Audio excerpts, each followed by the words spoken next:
Hello boys and girls and welcome to Storytime. Today we are going to be reading the story The Selfish Crocodile by Michael Terry.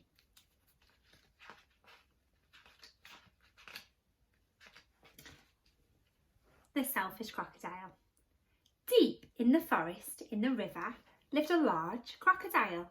He was a very selfish crocodile. He didn't want any other creature to drink or bathe in the river. He thought it was his river. Every day he shouted to the creatures of the forest, "Stay away from my river. It's my river. If you come in my river, I'll eat you all." So there were no fish, no tadpoles, no frogs, no crabs, no crayfish in the river. All of them were afraid of the selfish crocodile. The forest creatures kept away from the river as well. Whenever they were thirsty, they went for miles to drink in other rivers and streams. Every day, the crocodile lay on his great big back in the sun, picking his big sharp teeth with a stick. But early one morning, the forest was awakened by a loud groaning sound. Something was in terrible pain. The creatures thought that it was an animal caught by the crocodile. But as the sun came out brightly, they saw that it was the crocodile who was in pain. He was lying on his big back, holding his swollen jaw, and he was crying real tears. The creatures drew closer, but not too close. Some of the creatures felt sorry for the crocodile. "What's the matter with him?" asked a deer. "I don't know," said a squirrel. Maybe he's sick," chirped a bird.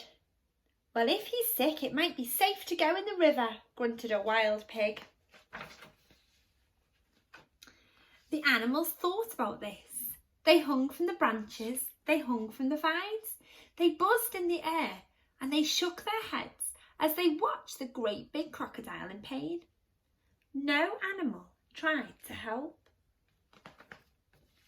Suddenly, a little mouse appeared, sniffing the air. She ran along the crocodile's tail and jumped onto his tummy. The other creatures stared. "Look at that mouse," chattered the monkey.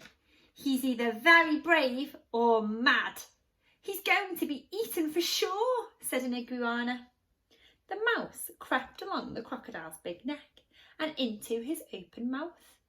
There was a hush in the forest. The mouse got hold of something and pulled and pulled and pulled.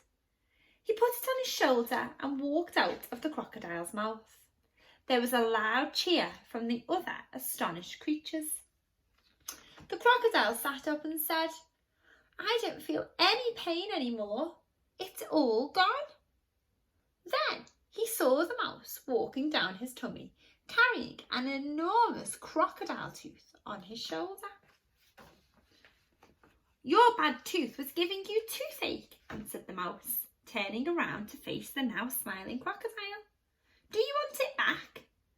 "Oh, no. Get rid of it, and when you've done that, come back and I'll have a present for you." The mouse went and buried the bad tooth under a tree, and when she returned, the crocodile had a nice juicy nut waiting for her. As the crocodile watched the mouse eating the nut, he said to her, "You are very clever getting rid of my toothache, and kind too. I'm so grateful. But what shall I do if my toothache comes back?" "Don't worry, I'll help you take care of your teeth," answered the mouse, nibbling.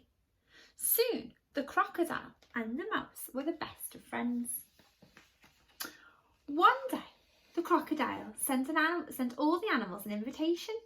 "Please come and drink and bathe in the river. I won't hurt you. The river belongs to us all," he said. The creatures weren't afraid to drink and bathe in the river anymore. Although the crocodile was sometimes snappy, they grew to love him, and soon the river was full of fish and tadpoles and crabs and and crayfish.